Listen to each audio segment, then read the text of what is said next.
사랑하는 성도 여러분, 4월 11일 새벽 만나에 오신 것을 주님의 이름으로 환영하고 축복합니다. 이제 우리는 어제 주일날 종료주일을 보냈습니다. 이제 고난주간이 시작이 됐습니다.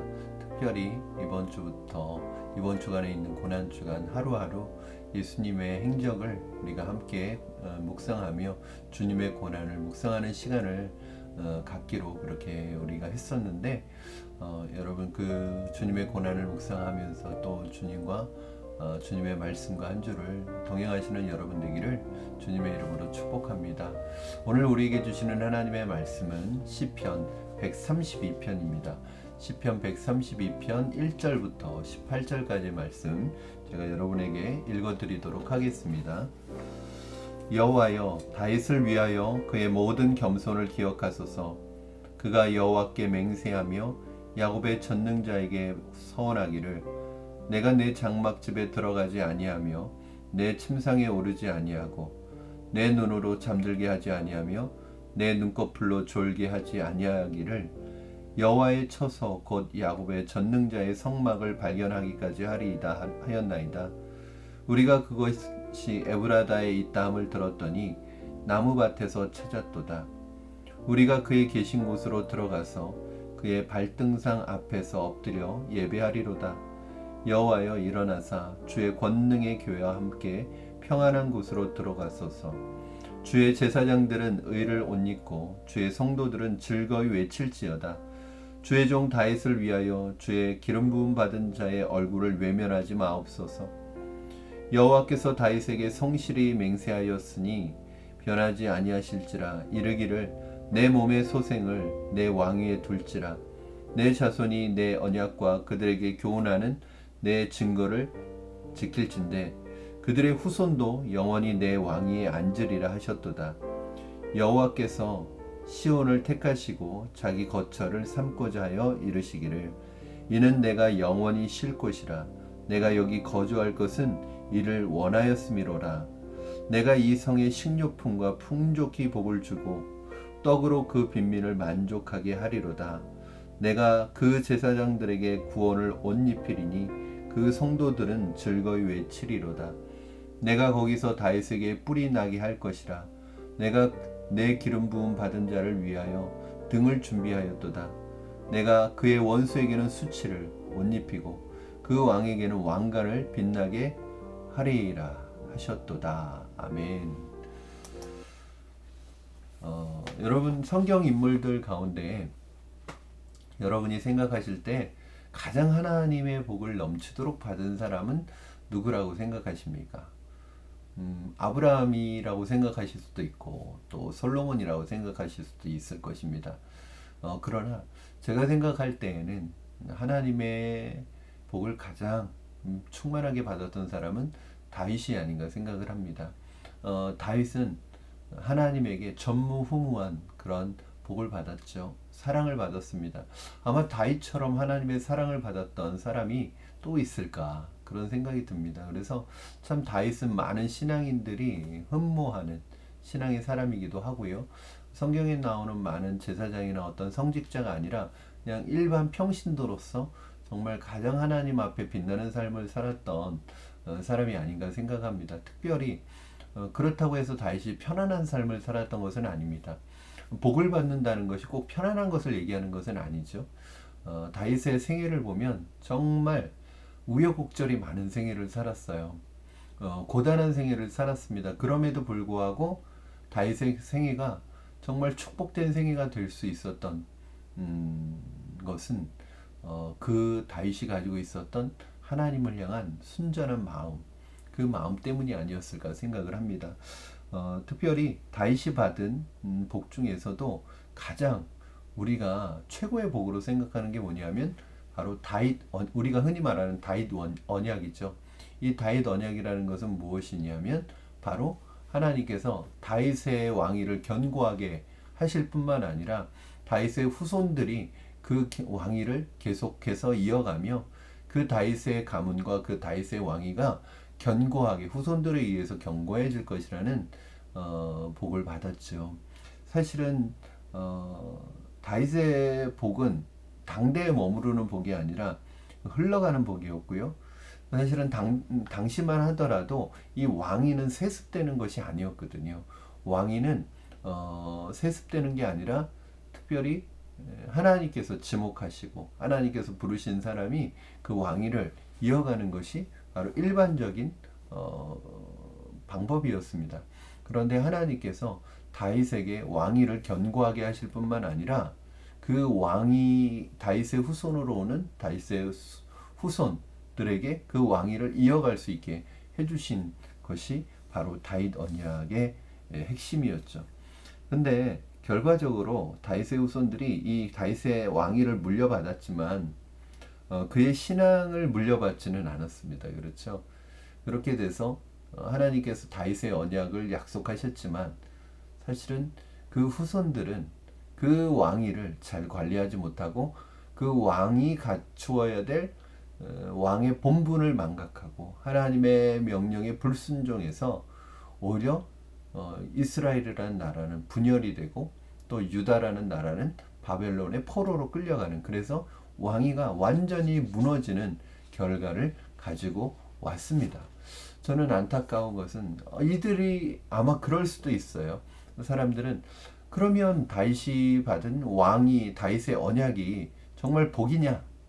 왜냐하면 결과적으로 보면 그 왕위 때문에 그 왕위가 세습되는 것 때문에 결국은 그들도 망했고 다윗의 왕위도 끊어졌고 유다라는 하나님의 나라가 망하게 되었다는 것입니다. 그래서 오히려 그건 복이 아니지 않느냐 그렇게 이야기합니다. 사실은 복이죠. 하나님이 주신 큰 복이죠. 그 누구에게도 주신 적이 없는 복이죠.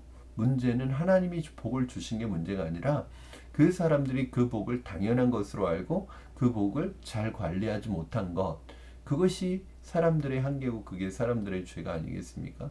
우리도 마찬가지인 것 같아요. 하나님이 우리에게 복 주시기를 원하시고요. 우리에게 복을 주세요. 문제는 복을 주신 하나님이 문제가 아니라 그 복을 관리하지 못하고 오히려 그 복 때문에 그 복을 주시는 하나님께 집중하는 게 아니라 그 복에 집중해서 오히려 망하게 되는 것, 그것은 전적으로 사람에게 책임이 있는 것이죠. 사랑하는 여러분, 저는 하나님이 여러분에게 주신 복이 여러분 당대뿐만 아니라 여러분 자자손손 여러분의 가문에 흘러가는 복이 되기를 주님의 이름으로 축원합니다. 그러기 위해서는요, 그 복이 물려지는 것과 더불어 굉장히 중요한 것은 뭐냐면 신앙을 유업으로 물려주고 신앙의 복을 물려주는 거예요. 신앙을 물려주는 거예요. 그렇지 않으면 그 어떤 이 세상의 복도요, 그것이 복이 되는 것이 아니라 오히려 그 사람을 망하게 하는 것이 될 수 있다는 것을 기억하시기 바랍니다. 사실은 오늘 진짜 하나님이 실패하신 것인가? 유다라는 이 나라가 망함으로 이스라엘의 왕이 끊어졌잖아요. 그러면 하나님의 약속도 끊어진 것인가? 다윗 언약은 끊어진 것인가? 실패로 돌아간 것인가? 다윗의 후손이 끊어졌잖아요. 왕이 끊어졌잖아요. 그러면 하나님의 약속은 실패로 돌아간 것인가? 그렇지 않죠. 결국은 그 다윗의 후손에서 누가 오시게 되냐면 바로 기름 부음 받은 자 예수 그리스도께서 하나님의 아들이 그 후손으로 오시게 되죠. 저희 17절 18절이 바로 그 말씀을 하고 있는 거예요. 17절, 내가 거기서 다윗에게 뿔이 나게 할 것이라. 이 뿔은 메시아를 얘기하는 것이거든요. 싹이 나게 한다, 뿔이 나게 한다. 이것은 다윗의 후손에게서 메시아가 온다는 것을 얘기합니다. 그리고 그 메시아를 하나님께서 기름 부어 주시겠다는 거예요. 그래서 그 기름 부음 받은 자를 위하여, 이 기름 부음 받은 자라는 뜻이 메시아죠. 헬라어로는 그리스도라는 뜻이죠. 등을 준비하셨다는 거예요. 이 등을 준비하셨다는 건 뭐예요? 하나님께서 생명의 표식으로 생명의 역사를 이어가시겠다는 뜻이죠. 그리고 18절, 내가 그의 원수에게는 수치를 옷 입히고 그에게는 왕관을 빛나게 하시리라. 예수 그리스도가 다윗의 후손으로 오셔서 다 죽어가는 다윗의 왕가, 몰락했던 다윗의 왕가에서 싹이 나고 뿔이 나서 영원한 하나님의 나라의 왕으로 싹을 틔우게 되신다는 것입니다. 여러분, 하나님의 약속은 실패하지 않습니다. 하나님의 복은 실패하지 않습니다. 하나님의 복에 대해 인간이 믿음으로 반응하지 않는다고 해도 하나님은 그분의 약속을 이루어 가실 것입니다. 다윗은 자신의 왕위가 자기 후손들에게 물려질 것은 아마 알았을 거예요.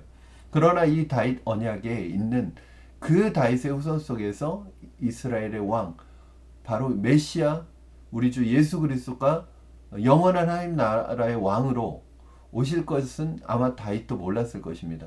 이것이 하나님의 큰 그림이에요. 우리는 실패해도 하나님은 실패하지 않습니다. 우리는 실패해도, 우리의 계획은 실패해도 하나님의 계획은 실패하지 않습니다. 하나님은 우리를 고쳐서 합력하여 선을 이루셔서 결국은 다윗의 후손으로 오실 메시아를 다윗의 후손으로 오시게 하신 것이죠. 여러분, 하나님의 계획, 하나님의 약속은 실패하지 않으신다는 것을 믿으시기 바랍니다. 하나님은 늘 큰 계획을 가지고 있어요. 그러므로 하나님의 계획이 실패로 돌아갔다, 하나님의 계획이 망했다, 이것은 옳지 않습니다. 사람 때문에 그 계획이 일시적으로 실패한 것처럼 보일 수 있어요. 그러나 그건 사람의 실패이지 하나님의 실패는 아니고요. 하나님은 오히려 그 인간의 죄악과 인간의 연약함까지도 선용하셔서 결국엔 하나님의 역사를 이루어 가시는, 하나님의 등불을 이어가시는 놀라운 우리 주 하나님이십니다. 사랑하는 여러분, 하나님의 약속은 예수 그리스도를 통해 이루어졌고요. 우리는 그 언약 안에서 구원받고 살아가는 놀라운 은혜를 경험하고 있습니다. 하나님께서 온 세상을 구원하시려고 이스라엘이라는 이 작은 나라의 작은 왕을 통해서 그 계획을 이루어 가신 거예요. 오늘 우리 역시 하나님의 뜻이 이루어지는 그 도구로, 통로로 쓰임 받기를 바랍니다. 다윗이 메시아가 오는 통로로 자기가 쓰임 받을 것이라고 누가 생각했겠습니까? 하나님은 그 연약한 자를 통해서 위대한 일을 이루십니다. 저와 여러분 역시 연약하지만 하나님의 뜻을 이루는 그런 축복의 통로가 되기를 주님의 이름으로 축원합니다. 그런데 다윗이 어떻게 이 놀라운 일에 하나님의 축복의 통로가 되었을까?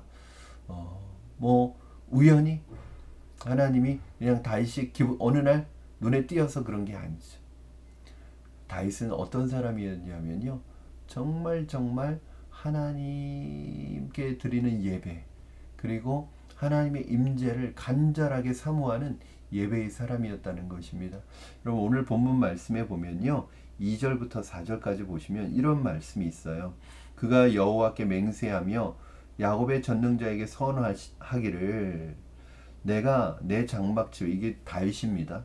내가 내 장막집에 들어가지 아니하며 내 침상에 오르지 아니하고 내 눈으로 잠들게 하지 아니하며 내 눈꺼풀로 졸게 하지 아니하기를. 그러니까 다윗이요, 하나님 앞에 맹세했대요. 서원했대요. 내가 내 집에 들어가지 않고요, 내 침상에 오르지 않겠다. 잠도 안 자겠다. 잠들지 않게 눈꺼풀 졸지도 않겠다. 언제까지? 여호와의 처소, 전능자의 성막을 발견하기까지는 내가 잠도 자지 않겠다.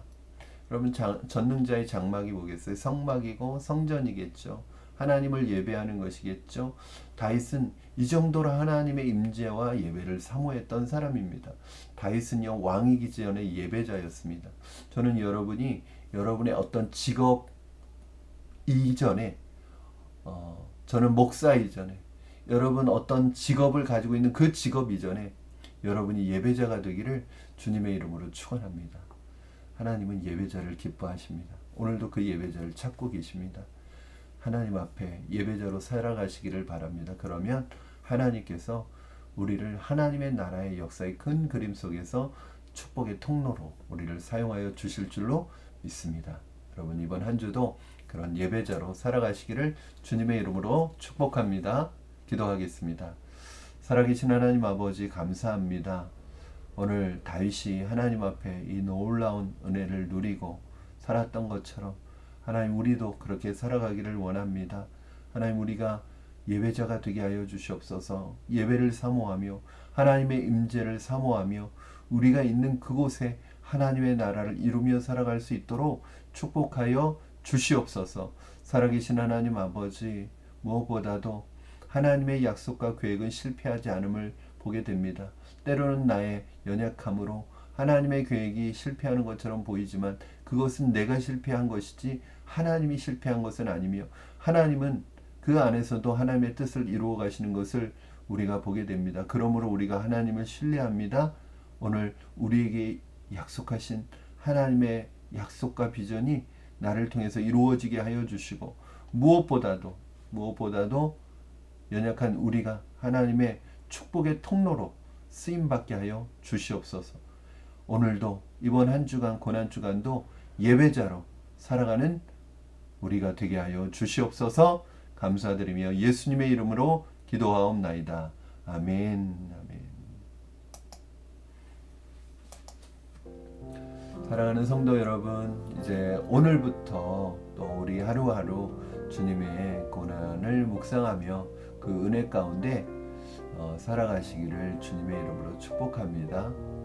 여러분 안에 예수 그리스도의 그 놀라운 은혜가, 십자가의 은혜가 이번 한 주 풍성하게 임하게 되기를 주님의 이름으로 축복합니다.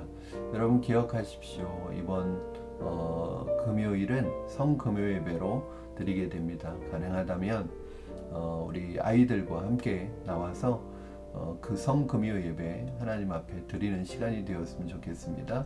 또 이번 주일은 부활주일인 거 다 알고 계시죠? 우리 총동원 주일로 지키겠습니다. 그래서 그동안 교회에 나오지 못했던 우리 성도님들 다 함께 모여서 주님의 부활을 찬양하고 예배했으면 좋겠습니다.